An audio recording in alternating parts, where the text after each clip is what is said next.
Ruiz here with senior insider Shams Charania and a couple of NBA champions, casual, Danny Green and Kendrick Perkins. Hey, Perk, does it feel like playoff season is here today? Oh, it feels like the season just got started. Hey, for me and DG, these are the moments. We wasn't regular season players. We was ones that was looking forward to the postseason, damn it. It's time. He said it starts today, and if you don't know, now you know. All right, let's get to the games that really swung the standings. And here is how the West top 6 looked entering play on Sunday, with only the 3 and 4 seeds to be determined between the Nuggets and the Lakers. So yes, the Lakers hosting the Jazz, LeBron James, keeping the Lakers afloat with Luka and Austin Reeves out first quarter here. Come on, please. Leading the league in transition points. 41 years old. What? That's crazy. You know we came into the league together, right? He's still doing it. I just started my second chapter of my life. Like, what are we talking about? Look at this.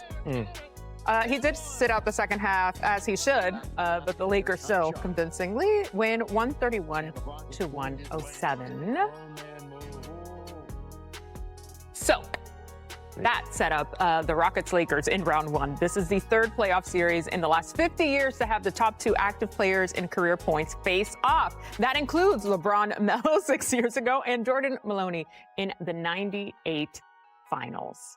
Benny, you were right across the street from here. Yeah, I actually was at the game, yeah. You were calling the game. Yeah. Our boy was working. Okay, what does this series against Houston really mean for the Lakers? I mean, if I'm the Lakers and the Lakers fans, this is the matchup that I want. I think this is the series that they can kind of extend to try to get those other 2 guys back. If they can get to game 6 or 7, Austin Reeves or Luka might have an opportunity to heal a little bit faster because Houston, to me, is very up and down, inconsistent.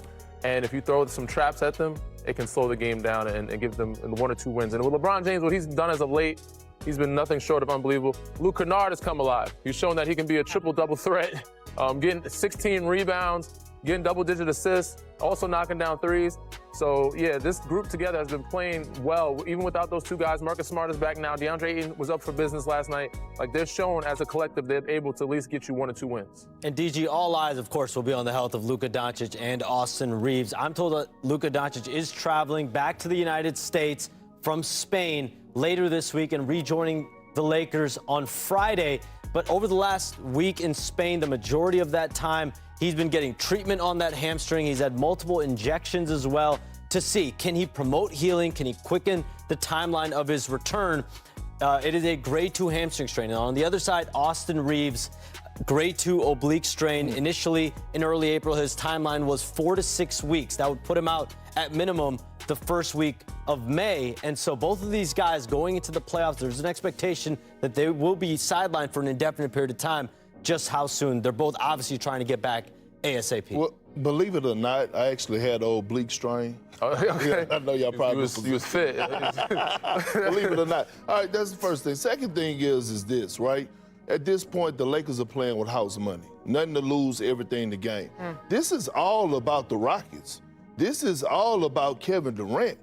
This is a legacy moment for KD. Like, we got to think about this for a second. Disaster in Brooklyn, a disaster in Phoenix. All of a sudden, the Rockets make a trade. They trade Jalen Green and Dillon Brooks, who had the number 2 seed last year. And all of a sudden, you get this matchup, which is favorable for the Rockets, although they don't have home court advantage. KD, you better not let a 41-year-old LeBron James-led team beat you in this series.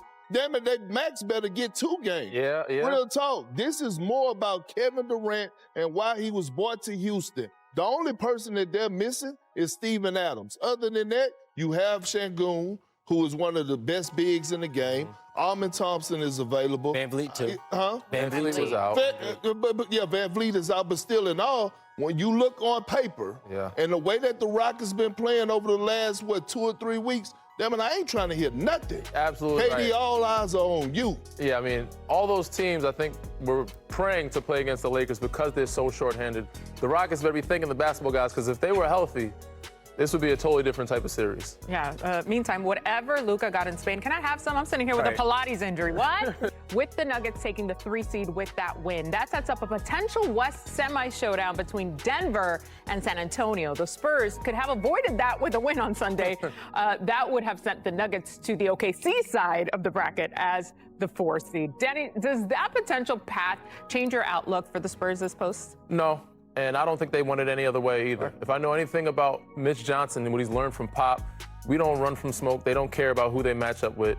And if you want to be the best team, you have to beat the best. And if they have to go through Denver, so be it. And I think that for them, they're thinking that this is the best matchup or the best pathway to prepare us for the next round. You know, you play, we don't know who the 7 seed is going to be, but playing Denver in the second round is going to prepare you for an Oklahoma City Thunder type of team, which then will prepare you for whoever comes out the East. So why would they, I don't think they want it any differently. You know, down in H-Town, Texas, and phone 9, Beaumont, Texas, we had this saying, bar none, fade all. Okay. They bar none, fade all. Yeah. I'm talking about the Spurs. They looking for all the smoke. They run into the chimney. And when I think about Mitch Johnson, I call him an evil genius. Yeah, he walk up and down that sideline, and he may have, like, you know, that nonchalant face, but he really about that action. And when you think about their leader in Wemby wants all the tough stuff. He wants to go through the best of the best. He wants to be great. In order to be great, you got to beat greats. Everybody want an easy path. Winning the championship is hard. If that was the case, every single person, former player that played the game would have a ring. But when you think about what they've done, and I know Denver, if they match up, I know obviously if they match up in the semifinals, which we all believe that they will, we definitely don't want to overlook anyone.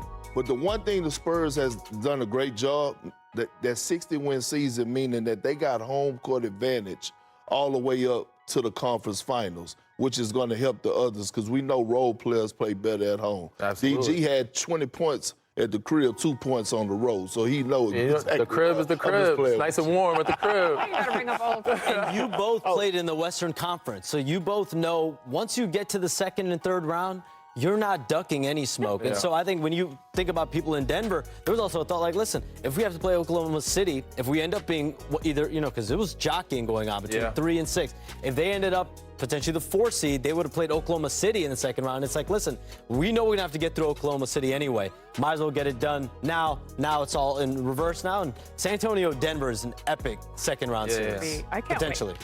How lucky are we? All right, let's take it to the Eastern. Honestly, it's a lot of it's pretty cloudy. I feel like I don't remember too much. It's all game by game though. Like I feel like once you hit like a certain threshold, it's just like just make it through this game, just make it through this game, just make it through this game. So I feel like my mindset kind of just got to the point of just you know keep thugging it out. What do you like? What's it like facing KD in the playoffs? Brutal. Brutal, man. You had him a few times, right? It's brutal. I mean, the dude, you know, is one of the greatest to play this game, and he moves like a guard with a big man body, and it's hard. It's definitely tough, and he's going to make it tough for us, and we're going to make it tough for him. Thanks, Marcus. Appreciate it. Thank you, guys. Thank you. First round. How do you know this? How do I know it? Yeah. The league announced it. When? I didn't get a chance to do that. Let me get a chance to go look at it, man. You surprised? Supposed to be a surprise, bro. Surprise? You just blew it up. Hey, Go ahead. You just ruined the damn surprise. I wanted to see who I got in the playoffs, and you just go ahead and spilled it too. So he got in the playoffs? No, I don't. Oh, you want to know? No. No. I would like to look at my phone. Look at your phone. And when I'm done with this, I'd like to look at my phone and see who I got. Hey Nick, without Luka and AR, there's a playmaking void on the team. You led South Bay in assists this year. Where do you feel like your playmaking is, and how did the reps with South Bay help with that? The reps with South Bay was definitely helpful. Just getting a chance to go out there and play, you know, with those guys. We had a good group. We had a great season. It was the coaching staff definitely believed in me just to have the ball in my hands and make good decisions and stuff like that. Not as far as scoring, because you know they all know I can do that, and you know it was a good season for me and the guys. I wish we could compete for that championship, but you know it is what it is. Denver, Minnesota in the 3-6. We'll have the Lakers and the Rockets in the 4-5, and of course the rest of it will get sorted out by the play-ins over the course of this week. The Rockets, look at this for Don't Speak Gambling. The Rockets are a prohibitive favorite at DraftKings to beat the Lakers despite the Rockets being the 5 and the Lakers beating the 4. If you haven't been paying attention, the reason for this is because the Laker team that goes into this postseason is not the one that earned the 4 seed and frankly would have been the 3 seed. Yeah. But they lose Luka and Austin Reeves basically at the same exact time. So I think conventional wisdom, and certainly DraftKings is saying the Lakers have no chance. Do you think they're right? Do the Lakers have no chance? Oh, yeah, without a doubt. Yeah. They have no chance. I hate to say it, but it's true. no cool way to say it. I don't think that we're going to be watching bad basketball the way everybody's been saying. They made it seem like it was going to be a tanking series type of thing, and I don't think it's going to be that. I think they got competitors over there, and I think that anytime you put one of our superstars in our league in a position down the stretch to say, hey, it can be a game. If you leave 5 minutes on the clock, I think LeBron James can make enough right decisions against whoever you're making decisions against to make it a good game. What do you think? I think appreciating LeBron and Kevin Durant in their last rodeo. This could very well be the last time we see these guys in a playoff series together. They were last playing in the 2018 NBA Finals against younger men. But from a matchup standpoint, the Lakers can only stay in this if they stay close throughout 3 quarters. Houston's one of the worst offensive teams in the 4th quarter. Those 2 games that they won back-to-back in Houston on, I think, March 24th and 26th, the Lakers outscored them in the 4th quarter, held them to 12 points in that first matchup because we're not sure what type of offensive unit Houston can be if Kevin Durant doesn't receive the ball from a point guard. So we're all in agreement. I mean, Houston has a huge advantage here, and it's just a shame. I mean, the Lakers are going into this thing so shorthanded. But give me the numbers LeBron will have to put up in any game they win. What will LeBron have when you'll be here? Brian, I know I'm asking a lot out of you, man. What's but I'm gonna need a good 35, 35, 15, 12. 12. Yeah, you got to be Jokic out here. Yeah. And I'm saying. And 10 years ago, he would have given it to you like that, right? I mean, the LeBron James you played with, you'd have said, I got this. It's got to feel a little different now, though. He's got to control tempo. It's got to be more. It's got to be more threes now. You got to make all your free throws. You know what I'm saying? Here and there, you could press the gas and do your LeBron thing, but it's got to feel like he's only gonna finish this game with 25 points and then free throws at the end and making decisions, making big shots. It can't feel like the whole game he is pressing and go and using a ton of energy. I was dying to see what they could do with Luka and Reeves. It's a shame we're not going to get the chance to see it. Much more hoops. 50 in terms of underdogs to win this series because of Luka and because of Austin Reeves and their injuries. How much of a chance do you give LeBron to lead the Lakers to this first-round win? Well, it's not necessarily a thing of giving LeBron a chance, right? It's more making sure that the team is able to play to a certain level and get the game to the end of the game. If you can get the game to, 3-4 minutes, maybe 5 minutes and out. If you can get it to 5 minutes to go in the 4th quarter, making it a 2-3 possession game, I think that you could be good as anybody in the playoffs because you have a LeBron James. I understand that he can't do everything that he did athletically, but you're talking about somebody that is basically a computer when you start talking about this league. Understanding the ins and outs, understanding the rules, understanding when to pick your spots. I'd say the biggest knock on LeBron going through this playoff run will be his free throw shooting. And that says a lot. So when you can get the game to within decisions where it goes back and forth between your ball dominant players, I think LeBron James always stands a chance to make a series run out. I don't know if he has enough to win a series, but he can definitely make it interesting. He's going to win a major this year. Well, then we'll have that argument again. He's going to win a major this season. He's playing some pretty good golf. The NBA's regular season came to an end yesterday. We discussed the Eastern Conference. If you're just tuning in, Doc Rivers out in Milwaukee. Giannis did speak to Eric Name of The Athletic and basically said, it's not up to me as to what happens. Okay, I don't know who it is up to then. And Eastern Conference, one of the big storylines we think is the interesting move by the Atlanta Hawks, kind of saying, oh, yeah, we're cool playing the Knicks. We're okay if we lose in the final regular season game because we would rather play the Knicks than the Cavs. And we will see what happens with that. Can I ask you a question? Yeah. Why? Nuno has an answer, so let's go to Nuno. He's a Knicks fan. Why is that, Nuno? Why would the Hawks? Why would the Hawks make the decision that we're gonna rock out against the Knicks as opposed to trying to play the Cavs? They think they bully the Knicks, right? Like we've heard it. Like we've heard Kendrick Perkins talk about, oh, they're soft, right? They think they have enough defenders that they can throw at Jalen Brunson and slow him down. Like They do. But that's what they believe. So it's just like, we want this matchup. And you got it. Like, Yes, exactly. As for as a Knicks fan, like the thing I'm concerned is, I know he tweaked his ankle on Friday. It's like OG's health. Like hopefully he's fine. But like, there's no one on that team that I'm afraid of that's going to light the Knicks up. I agree. But Nuno, what happens if they win? What happens if Atlanta was right and they win? Why are you so negative, Smalls? I'm not being negative. Like it's a beautiful, like the weather's great. It's Monday morning. Rory, like, great back-to-back on the Masters, and like you want to be negative. I'm trying to avoid that, but it would be a disaster, Smalls. Okay, thank you. I'm just asking the question, Nuno. Potentially trading, like if you have to trade Jalen Brunson, like there would be just. Wonder who said that years ago. NBA Knicks fans would go to such the extreme if they lost to the Hawks. Okay, that was just my question, Nuno. I'm cheering for you. I want the Knicks to advance. I don't know if I believe that, Smalls. You're really saying you're cheering for Nuno. I don't know if I believe that.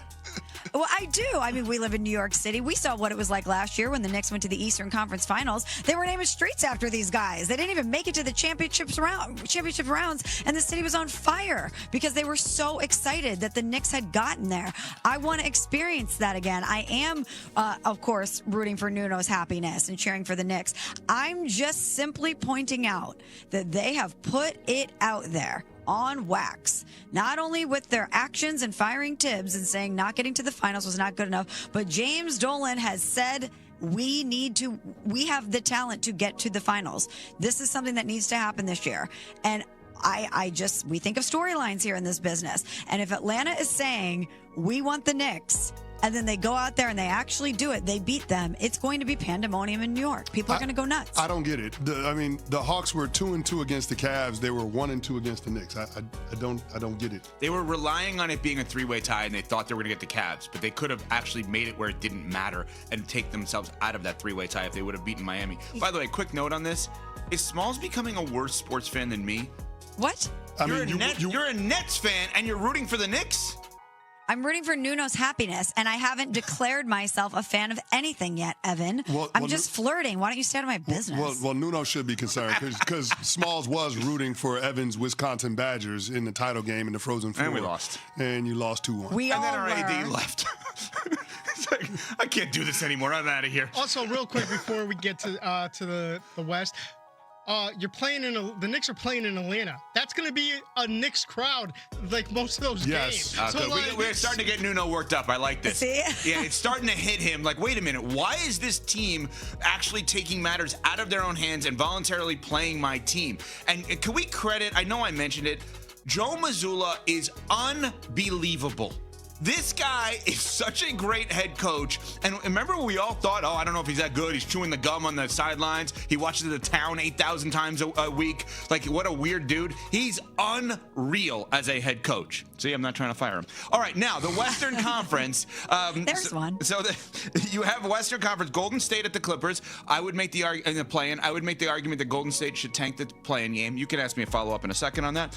Portland at Phoenix, and then a play-in. And then you have Minnesota, number 6 at 3. Denver, best series of the first round. I don't think there's any debate on that one. And then Houston at the Lakers in the 5-4, 4-5 matchup. Just quickly, Golden State, they have no chance of beating the Thunder if they are to win 2 games in a row here. They are better off in the lottery than they are in the playoffs.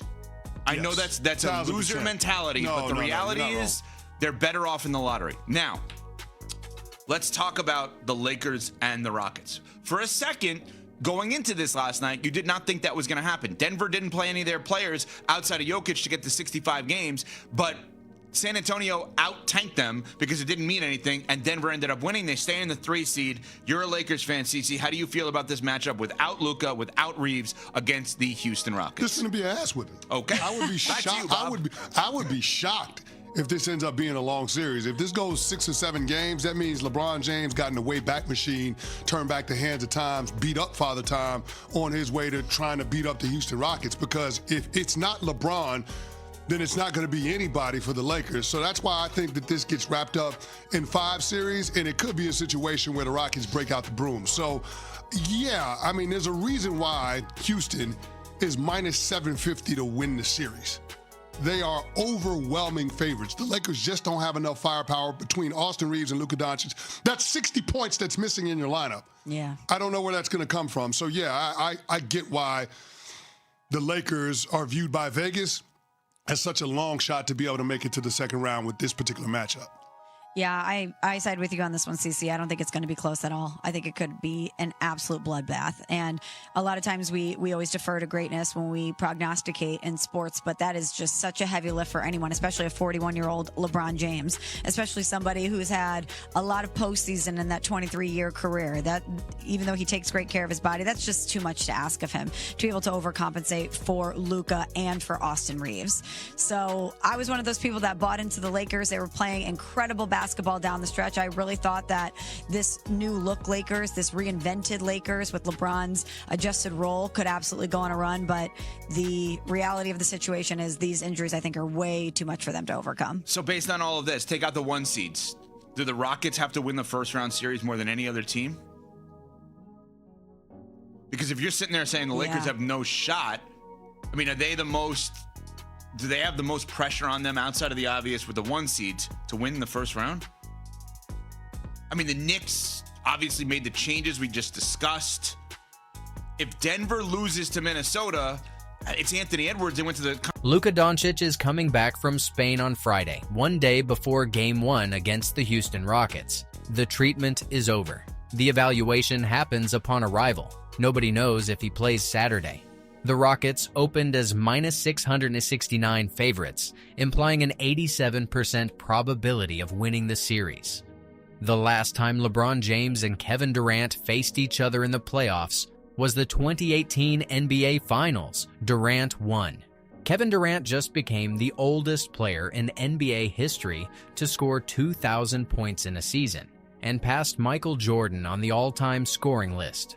Rui Hachimura has been shooting 61.1% from 3 over the last 5 games. DeAndre Aton has one last chance to prove he belongs in Los Angeles before a summer where Jalen Duren and Walker Kessler are already being discussed as his potential replacements.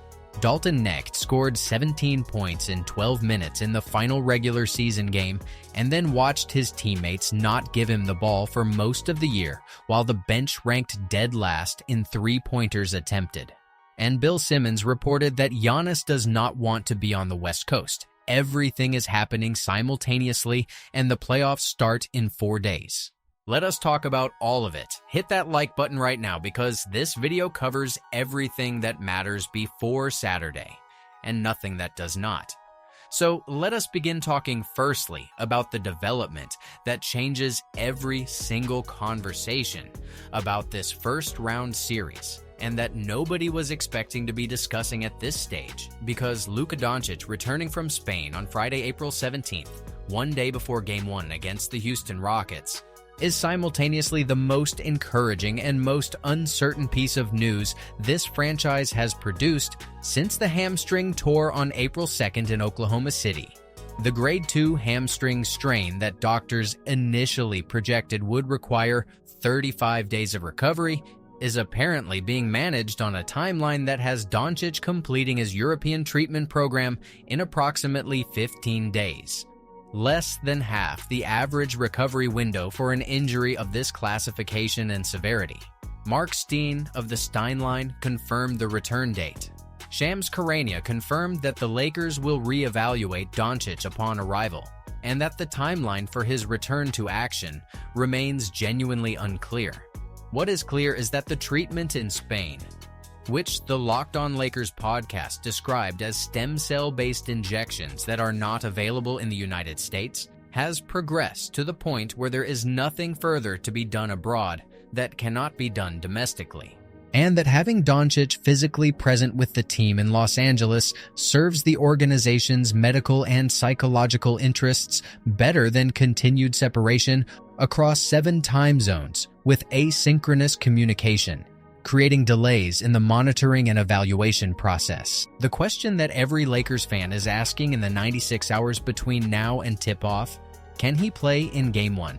is one that neither the organization, nor the medical team, nor the reporting community can answer with confidence, because the specific evaluation that will determine his availability happens upon his arrival on Friday, giving the Lakers approximately 24 hours to assess his physical readiness before the biggest game of their season begins. The podcast hosts were careful and appropriately cautious about building false hope from the return news. Their analysis centered on the observation that finishing treatment in Spain and being available to play in a playoff game against a top 5 defense are two entirely different medical certifications, and that the most realistic interpretation of the timeline is not that Doncic returns to Spain having been miraculously cured, but that he has completed the phase of recovery that specifically required the unavailable European medical intervention and is now ready to resume the standard rehabilitation process under the direct supervision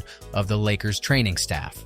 What the return date does confirm with certainty is that the trajectory is better than the worst-case scenario projected in the immediate aftermath of the injury, and that the specific window for a potential return within the first round is not definitively closed in the way that the 35-day average recovery timeline initially suggested.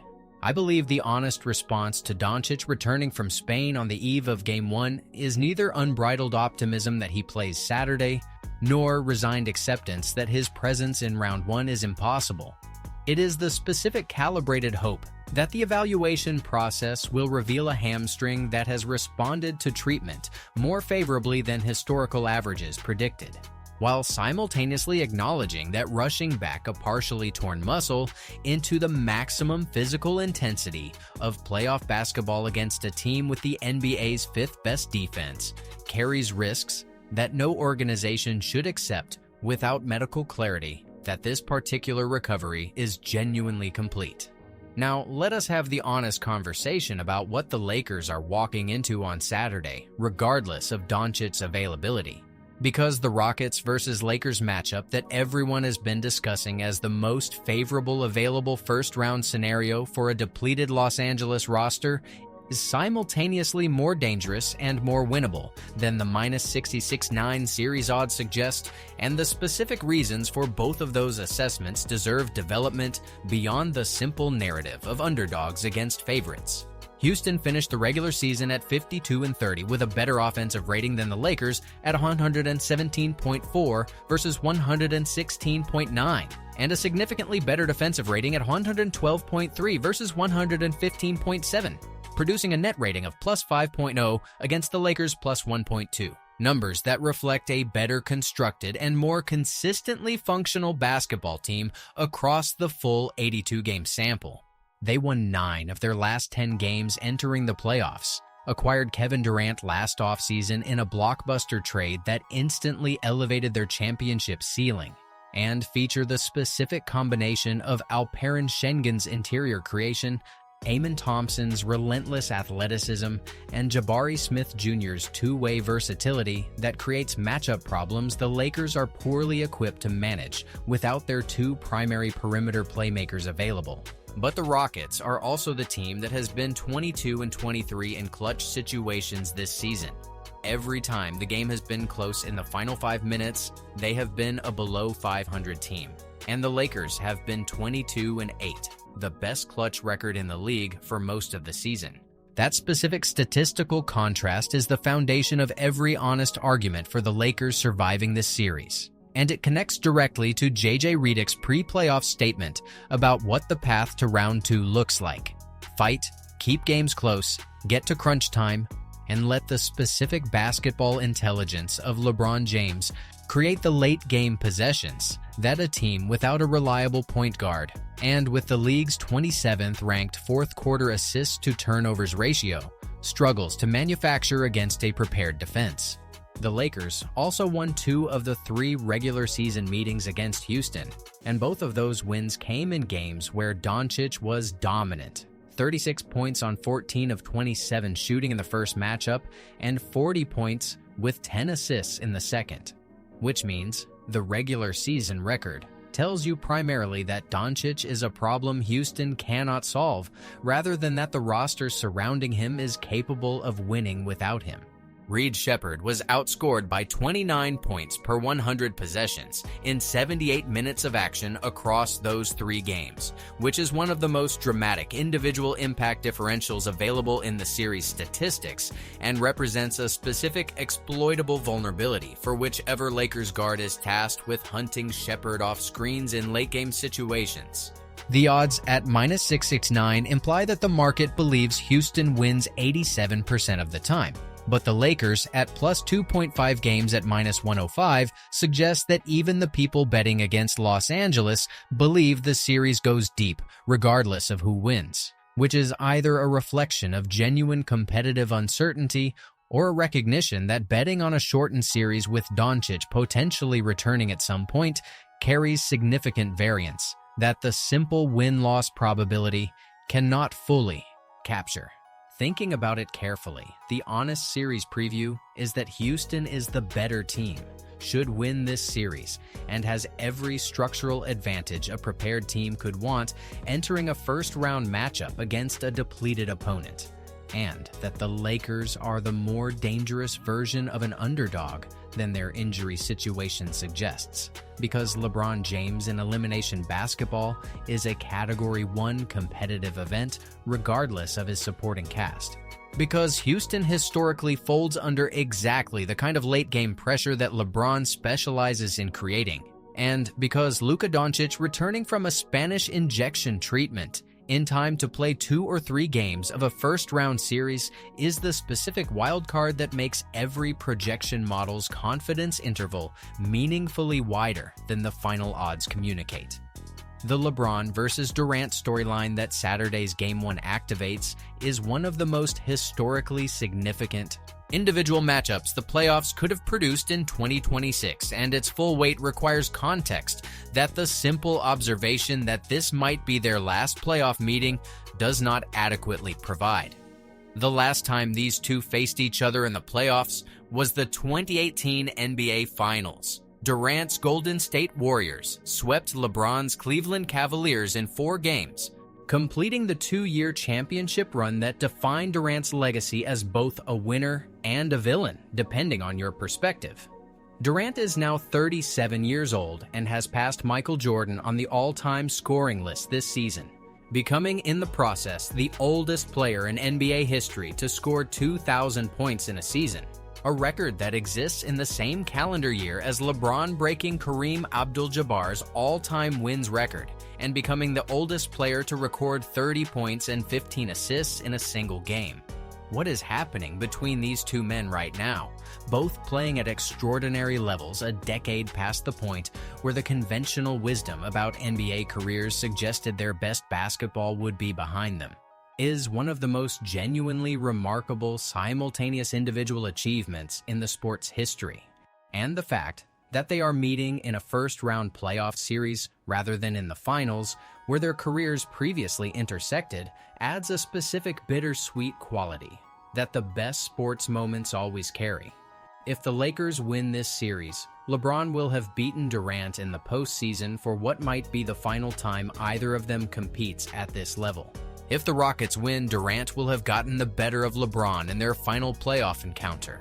Both outcomes carry weight that goes beyond the seeding implications for the Western Conference bracket, and the specific competitive energy that results from two all-time greats understanding that the clock on their shared basketball history is running out is exactly the kind of intangible that playoff basketball produces and that prediction models cannot quantify.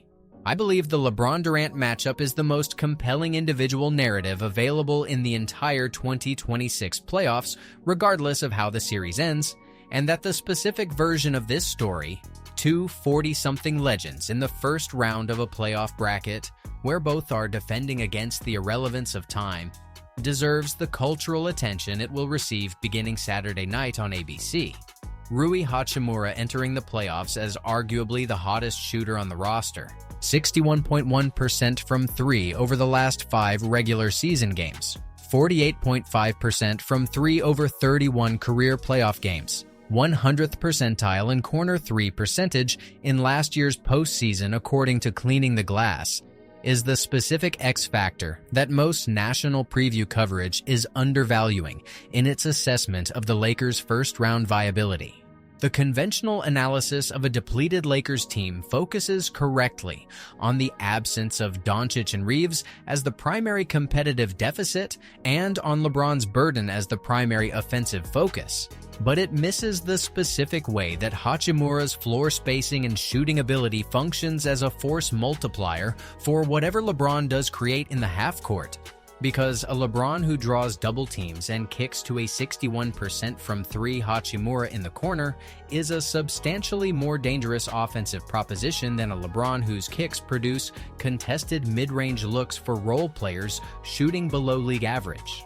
Houston's defense is elite, and their scheme will be specifically designed to take away LeBron's most direct paths to the basket, while limiting his ability to create easy catch-and-shoot opportunities for the shooters he trusts most. But Hachimura's playoff-elevated shooting, he genuinely shoots better in the playoffs than in the regular season, which is a statistical anomaly that relatively few players possess, represents the specific counterpunching weapon that J.J. Redick's game plans will be built around when Houston's defense inevitably overcommits to LeBron in late-game possessions. Hachimura also enters this series in the final year of his $51 million contract, which creates the specific professional motivation that athletes in contract years have always produced extraordinary performances from. The awareness that every game is an audition for the next chapter of his career, and that a strong playoff performance against a legitimate opponent could transform the organizational conversation about his future from whether he is worth retaining to at what price and for how long. Thinking about it carefully, Hachimura is the player whose series performance will most dramatically reshape the Lakers' off-season conversations. Not because his individual ceiling is as high as Doncic's or as historically significant as LeBron's, but because the specific question of whether a streaky and inconsistent role player can elevate to genuine playoff reliability is the one that his entire Lakers tenure has been building toward, and that Saturday's Game 1 begins the evaluation in the only environment where the answer actually matters. The DeAndre Aton situation heading into this playoff series is the one that deserves honest engagement, rather than the diplomatic framing that organizational politeness tends to apply to players whose futures are uncertain, but whose immediate services are required.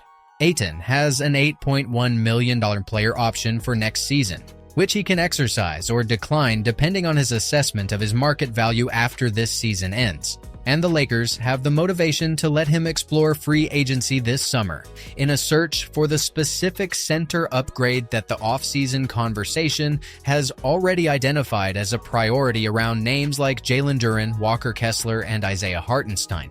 The specific irony of Aton's situation is that the playoffs represent both his opportunity to make the organizational case for retention and his opportunity to demonstrate to the broader free agent market that his value exceeds what the Lakers would likely offer him. He has more playoff experience than most players on this roster. His 2021 Suns run with the team that came within 2 wins of the championship remains the most relevant credential he carries into this series.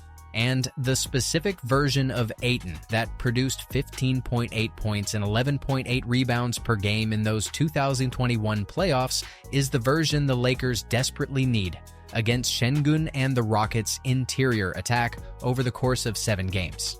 The version of Aton that has been all over the place, as Marcus Smart publicly described him this season, producing brilliantly in certain games and disappearing in others without obvious connection to the specific game situations that should predict his engagement level, is the version that makes the organizational conversation about his future complicated, regardless of what happens in this series. The analyst's argument that one playoff run will not completely redefine a full season of inconsistency is correct as a general principle, and correct about Aton specifically, because the Lakers' decision about whether to re-sign or replace him this summer will be driven by the full season evaluation rather than a first-round sample. But a dominant series against Houston gives Ayton the specific narrative to enter free agency on his own terms, rather than as a player whose organizational future was shaped by the terms others set for him. I believe Ayton will produce at a higher level in this playoff series than his regular season averages predict, because the specific structure of playoff basketball, fewer possessions, more preparation, clearer individual roles, higher stakes, creates exactly the kind of defined and purposeful environment in which athletes with Ayton's combination of physical talent and motivational uncertainty historically perform above their regular season baselines. The Dalton Connect situation is the one that reveals the most uncomfortable organizational truth about how this season was managed, because the final regular season game produced the most compelling evidence yet that the Lakers systematically wasted the development of a player they had specific organizational and financial reasons to deploy more consistently. Knecht scored 17 points in 12 minutes against Utah in what may have been his final regular season game in a Lakers uniform.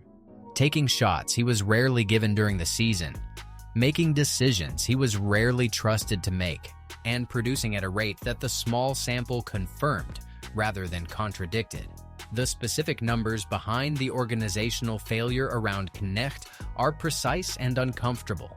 The Lakers bench ranked 29th in points per game and 30th in three-pointers attempted, dead last in the entire league, but ranked second in field goal percentage and 9th in three-point shooting percentage among all bench units. The reserves were not bad at creating offense. They were simply never asked to attempt it at a meaningful volume. Knecht went from 7.1 field goal attempts per game in his promising rookie season to 3.5 per game this year, with his role reduced almost entirely to off-ball execution within a system that prioritized the creation of Doncic, LeBron, and Reeves to such a degree that the organizational cost of the approach, dead last bench shot attempts, a second-year wing who developed nothing because the ball never arrived, was absorbed without comment until a final game blowout of a lottery team gave everyone a brief glimpse of what has been sitting unused on the roster all season. The Charlotte Hornets wanted Connect at the trade deadline.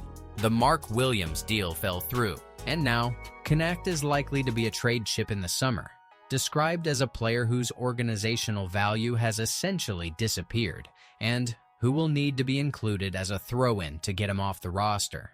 The haunting reality, as the article identifies it, is that a full season of his development has been wasted on a roster that finished with the NBA's worst bench shot creation, despite having the second-best bench shooting percentage in the league. I believe the Connect situation is the most honest indictment available of the star-heavy approach that produced a 53-win regular season and a bench that couldn't create a shot on its own, and that the off-season conversation about building sustainably around Doncic needs to include a genuine reckoning with how the organization manages the development and deployment of its supporting talent, rather than treating every non-star player as a passive off-ball piece whose individual growth is secondary to the immediate needs of the primary creators. The Giannis Antetokounmpo geography report from Bill Simmons is the off-season story that arrived before the playoffs even started, and that immediately complicated the narrative every Lakers fan had been constructing about what this summer looks like. Simmons reported that Giannis does not want to be on the West Coast, specifically citing the distance from his native Greece as the factor that makes Los Angeles and other Western Conference destinations less attractive than Eastern Conference cities with more direct flight connections to Europe. The implication of that preference, if accurate, is that the Lakers' organizational pursuit of Giannis, which has been discussed as the primary potential transformative move of the post-LeBron era, may be fundamentally incompatible with Giannis's own geographic preferences, regardless of how compelling the basketball partnership between Giannis and Doncic would be in theory. The alternative scenario the article identifies is genuinely interesting. The Lakers as facilitators of a Giannis to Knicks trade, rather than as the destination, potentially receiving assets in a 3-team structure that gives Rob Pelinka the specific combination of cap flexibility and draft capital needed to build a sustainable winner around Doncic through multiple high-quality additions rather than a single transformative one. The underlying point about cap flexibility is the one that deserves the most weight in this offseason conversation, regardless of where Giannis goes. Bringing Giannis to Los Angeles would eliminate the financial flexibility that represents the first genuine opportunity in years for this franchise to construct a roster without the specific constraints that the LeBron-era salary structure imposed on every organizational decision. Throwing all of the available cap space into a single Giannis acquisition, even one as theoretically powerful as a Giannis-Doncic partnership, replicates the structural limitation of building around a big three that this current season demonstrated, produces a team whose ceiling is high and whose floor is fragile in exactly the ways that a depleted first-round series against the Rockets is now exposing. Thinking about it carefully, the news that Giannis may not want to come to Los Angeles is either the most disappointing geography-related development in Lakers history, or the specific piece of information that frees Rob Pelinka to construct a roster around Doncic through the kind of multi-piece, depth-focused rebuilding process that produces sustainable contenders rather than the fragile 3-star constructions that tend to collapse the moment any one of the 3 principals misses 6 weeks with a soft tissue injury.